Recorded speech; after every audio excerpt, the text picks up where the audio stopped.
ះကကုသိုလ်လုပ်ရင်ကုသိုလ်ကကဲနိုင်တယ်လို့သိရတဲ့အသိဟာဘုရားဟောတဲ့အသိပဲပေါ့အဲ့ဒါကိုအစစ်မှန်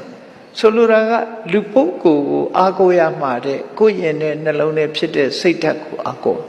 ကုသိုလ်စိတ်ဓာတ်ကိုအားကိုးလွဲသွားတတ်တယ်နော်တတိထားအားကိုးလွဲတတ်တယ်မြတ်စွာဘုရားဟောတာကြည့်လေဘုရားဟောတာဓမ္မတိပါဘိက္ခဝေဝိဟရထဓမ္မတရဏ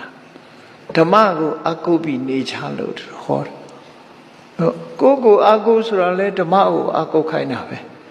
အဲ့တော့ဓမ္မကိုအားကိုးတယ်ဆိုတော့ကိုယ်တိုင်လုံးဘာပြောတာတော့ဆိုကိုယ်တိုင်ဒါနကောင်းမှုလုပ်တယ်ကိုယ်တိုင်သီလဆောက်တည်တယ်ကိုယ်တိုင်တရားနာတယ်ကိုယ်တိုင်တရားကျင့်တယ်ဒါအားကိုးတယ်လို့ခေါ်တယ်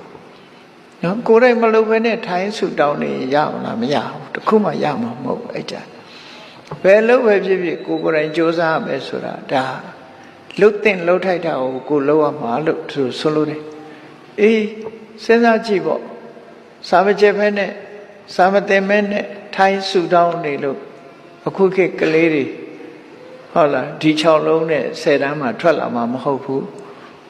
조사အပြီးတော့စာကျက်မှပဲတတ်မှာပဲဖြစ်တယ်ပေါ့ဒီလိုဆိုလိုတာကိုယ်တိုင်လှုပ်ရမှာလို့ဆို